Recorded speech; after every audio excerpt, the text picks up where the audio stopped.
6 minutos. Eso fue todo lo que duró mi presencia en aquella boda antes de sentirme completamente fantasma. El sol de la mañana en California se filtraba a través de los viñedos, dorando las copas de vino y los manteles cuidadosamente dispuestos, mientras el aroma del césped recién regado se mezclaba con el perfume de mi novia. Su vestido se deslizaba bajo mis dedos con la suavidad de una promesa, y por un instante, todo parecía normal.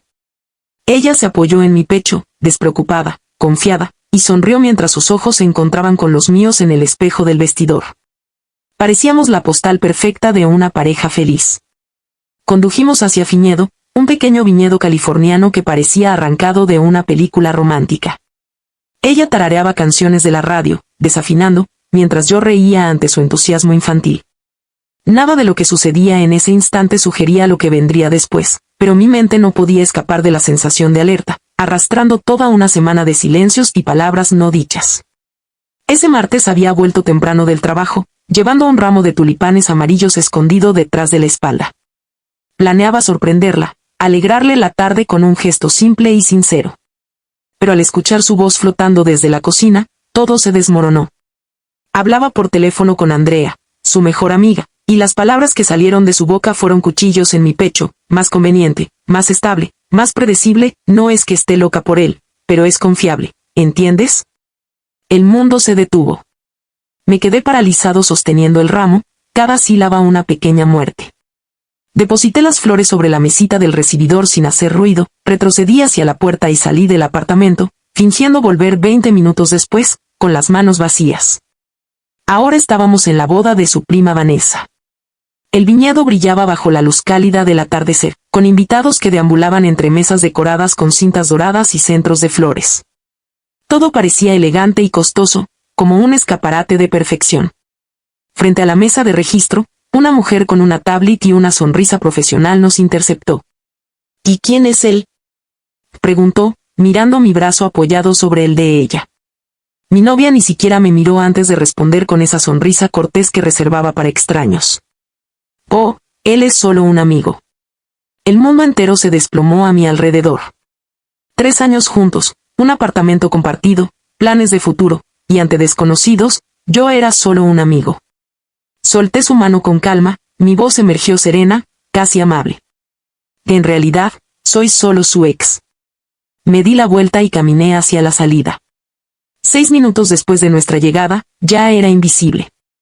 Detrás de mí, los murmullos crecieron, alguien ahogó un grito, y una señora mayor levantó la ceja con expresión escandalizada. No miré atrás. Su madre estaba al otro lado del jardín, articulando palabras que no pude oír. Probablemente reproche, quizás sorpresa, quizás reproche dirigido a su hija. Yo seguí mi camino. Esa noche no volví al viñedo ni al hotel donde habíamos reservado habitación. Me registré en un motel anónimo a 40 kilómetros de distancia y me senté en la cama, mirando la pared. La palabra conveniente giraba en mi mente como una moneda lanzada al aire. Ya no más. La mañana siguiente, mi teléfono permanecía en silencio. Ningún mensaje, ninguna llamada perdida. Solo la luz del sol entrando por las cortinas baratas del motel. Entonces comenzaron a llegar los mensajes. Su voz en el buzón, alegre, despreocupada. No quise decir nada malo, Mason. Todo estaba caótico. Llámame cuando puedas. Borré el mensaje sin responder. Otro mensaje llegó 1 hora después. Oye, esto es ridículo, ¿dónde estás? Podemos hablar como adultos. El tercero contenía un tono diferente. Mason, me estás asustando. Por favor, contesta. Dejé el teléfono boca abajo y abrí la laptop. Nuestro calendario compartido aparecía en pantalla con sus colores coordinados, eventos perfectamente organizados. Y entonces lo vi: Evergreen, 2 noches en Calistoga, cabaña premium con vista al valle, cena privada, spa, paseo en globo al amanecer. Todo planeado para nuestro 3er aniversario. Ella había hecho la reservación mientras yo descubrí, con horror, que no era más que un amigo en su vida pública. Abrí nuestra cuenta de correo compartida y entre boletines y promociones encontré algo que me heló la sangre: documentos de fideicomiso y títulos hipotecarios, todos a mi nombre. La casa, nuestra casa, legalmente solo mía. Recordé el sofá, los cuadernos de notas, el cálculo de cifras, los documentos que ella firmaba sin leer, confiando ciegamente en mi criterio. Cada conversación ignorada sobre dinero, cada desviación hacia cojines o colores de pintura, formaba ahora un patrón diferente. Cerré la laptop, mirando el sol de mediodía reflejado en el estacionamiento vacío del motel. Ella probablemente seguía en el viñedo, inventando excusas elegantes para mi ausencia, incapaz de comprender la magnitud de mi descubrimiento. 3 años de confianza ciega, de comodidad y conveniencia, se transformaban en su propia prisión. Tomé el teléfono y bloqueé su número. No por venganza, sino porque algunas conversaciones ya no tenían sentido. El silencio del motel ahora era espacio para respirar, para reconstruir. El cajón de mi mesita de noche estaba medio vacío cuando regresé al apartamento días después. La mitad del armario colgaba desierta, mis gemelos de plata habían desaparecido, y su coche no estaba. Cada objeto removido había sido planeado con precisión quirúrgica.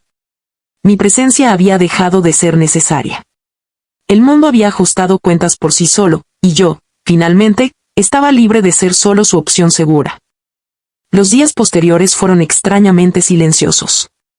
El apartamento vacío parecía un escenario de película, donde cada objeto removido contaba su propia historia. La luz del sol entraba con fuerza, iluminando las perchas balanceándose como esqueletos metálicos, las sábanas dobladas en silencio, el reloj de pared que nunca marcaba la hora correcta. Cada pequeño detalle me recordaba la confianza que ella había depositado en mí sin cuestionar nunca nada. Y esa confianza ahora se había convertido en una evidencia de lo que siempre sospeché. Su vida había girado alrededor de la comodidad y la previsibilidad, y yo solo había sido un instrumento silencioso para mantenerla. La viralización del video de la boda fue el primer golpe público. 4 días después del incidente, alguien había subido los 5 segundos en los que ella me presentaba ante sus amigos como solo un amigo y yo me retiraba con calma, diciendo en realidad soy solo su ex. La combinación perfecta de ironía y precisión capturada en cámara lenta. El clip explotó en internet, acumulando 6 millones de reproducciones en cuestión de días. Comentarios de todo tipo, apoyo, críticas, teorías sobre lo que había pasado. Algunos sugerían que yo había planeado una venganza elaborada. La verdad era mucho más simple, simplemente existí mientras el mundo ajustaba cuentas por sí solo. El impacto fue inmediato. Su jefe vio el video y lo mencionó durante una reunión de equipo, entre risas forzadas y miradas incómodas. Su vida laboral se tensó, mientras yo permanecía a kilómetros de distancia, ignorando el caos que ella empezaba a vivir. Mientras tanto, las consecuencias legales se desplegaban con precisión quirúrgica. La casa, nuestra casa, estaba formalmente protegida a través de un fideicomiso a mi nombre. Ella había vivido allí 3 años sin tener ningún derecho legal real sobre la propiedad. La LLC y los documentos notariales no eran un capricho, sino la consolidación de lo que siempre fue legalmente mío. Con la casa bajo control, mi siguiente movimiento fue reconstruir mi vida. Conduje hacia el norte, por carreteras costeras que me recordaban los viñedos de La Rioja en España, paisajes verdes y ondulados que contrastaban con los amplios horizontes de California. En España, había una pequeña villa familiar, casa de mis abuelos maternos, que permanecía cerrada desde hace años. La alquilé temporalmente, la restauré, la llené de muebles simples, cálidos y funcionales. Cada rincón estaba bajo mi supervisión, cada documento legal revisado, cada contrato cuidadosamente archivado. Allí, entre olivos y campos de trigo, encontré una paz inesperada. Podía caminar por los senderos bordeados de piedra antigua sin mirar el reloj, sin escuchar mensajes ni llamadas que me recordaran decisiones pasadas. La tranquilidad del lugar me permitió reflexionar. 3 años desperdiciados con alguien que nunca quiso verme realmente. Cada conversación que desviaba hacia la decoración, cada firma que confiaba ciegamente en mi criterio, cada momento en que su atención se perdía en la previsibilidad en lugar de en nosotros, ahora tenían sentido. Había sido invisible durante 6 minutos en un viñedo, y durante años en la rutina diaria. Mientras tanto, en Estados Unidos, las consecuencias financieras comenzaban a manifestarse para ella. Su negocio de bordado, basado en garantías de una propiedad que nunca fue legalmente suya, estaba congelado. Sus máquinas de bordado permanecían inutilizables, órdenes pendientes en suspenso, nóminas bloqueadas. Las llamadas de los bancos y de aseguradoras se multiplicaban, explicando que su cobertura había sido cancelada, que las garantías eran inválidas. Todo aquello que había considerado estable se convirtió en un laberinto de complicaciones. Y aún así, Ella no entendía del todo la magnitud de lo ocurrido. Un mensaje llegó, largo y lleno de explicaciones. Cometí un error, Mason, ¿podemos hablar? Yo respondí con palabras medidas. Esto no es sobre el pasado, pero espero que aprendas algo de todo esto. Después de eso, el mensaje quedó sin responder. Cada palabra que ella enviaba se convertía en un recordatorio de su propia ceguera. Mientras tanto, mi vida avanzaba de forma sorprendentemente sencilla. Aprendí a disfrutar de la independencia. Me conecté con amigos de España, quienes me mostraron la ciudad de Logroño, los mercados locales, y pequeñas rutas de senderismo que jamás había explorado.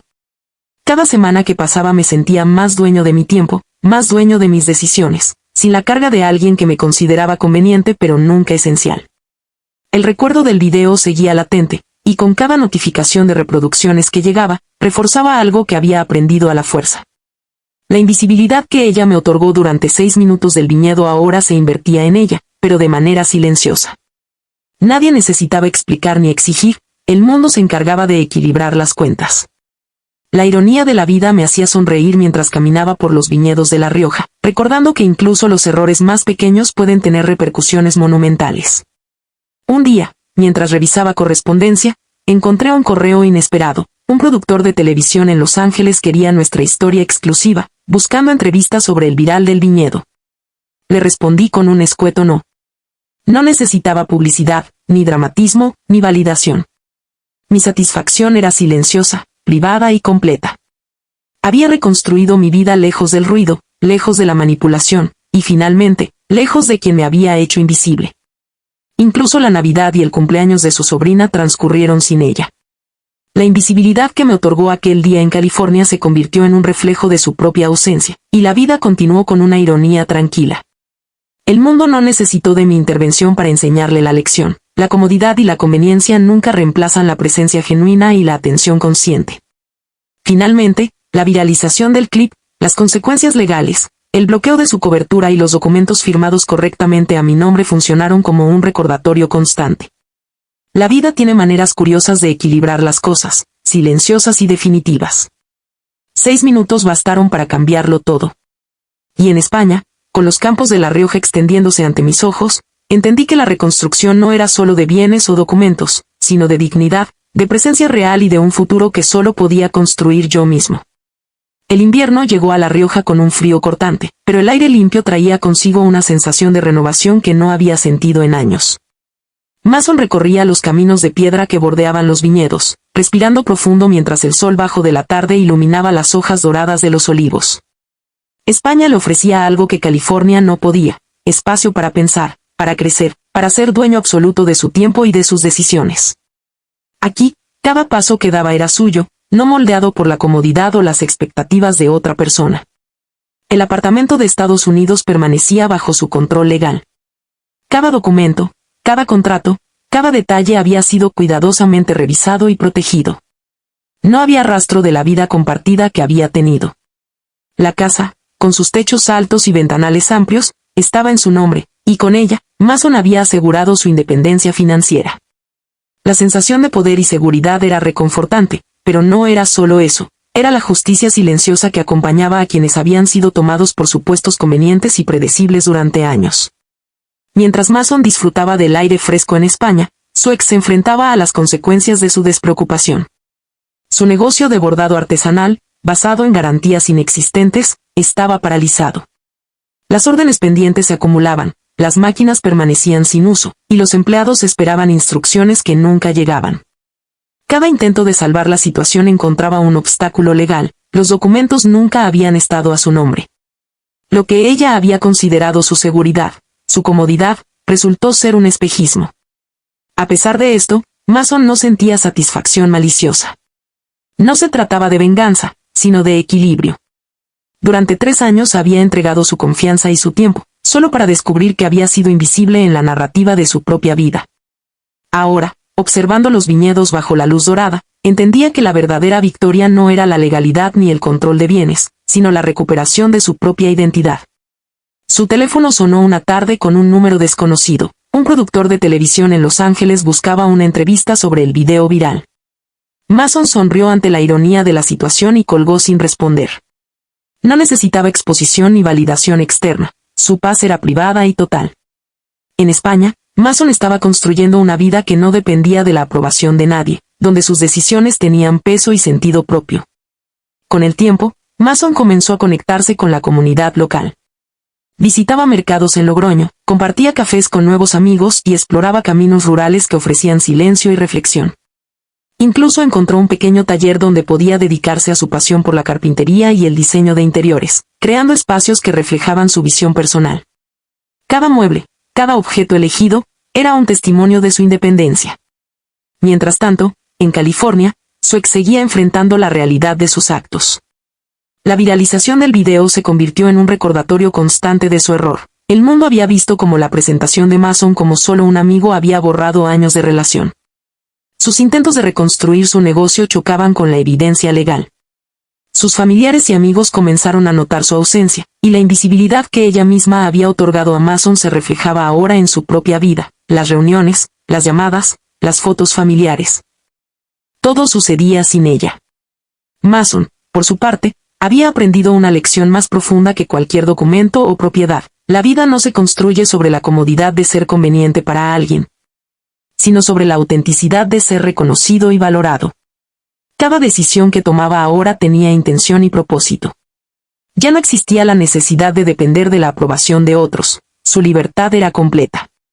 El equilibrio de la vida se manifestó incluso en lo cotidiano. Mason recibía noticias de la ciudad de Los Ángeles, pero solo por cortesía de amigos, no por obligación. Su ex intentó contactarlo varias veces, mensajes largos llenos de explicaciones, disculpas y súplicas por conversación. Mason respondió con un solo pensamiento silencioso: no es mi problema. No por crueldad, sino porque la vida tiene formas de equilibrar el pasado sin necesidad de intervención directa. Una tarde, mientras Mason caminaba por los viñedos, escuchó la música de una boda en el pueblo cercano. Una sonrisa se dibujó en su rostro al recordar los 6 minutos que habían cambiado su vida para siempre. No necesitó grandes gestos ni confrontaciones dramáticas. Su silencio, su distancia y su claridad habían reescrito su historia. Había aprendido que el poder real residía en la presencia consciente, en el control de su propio espacio y decisiones, y en la capacidad de dejar ir lo que no merecía permanecer. Finalmente, Mason comprendió que los viñedos, las carreteras españolas y los campos dorados de California no eran solo paisajes, eran símbolos de su reconstrucción. Su independencia, su dignidad y su libertad habían sido recuperadas.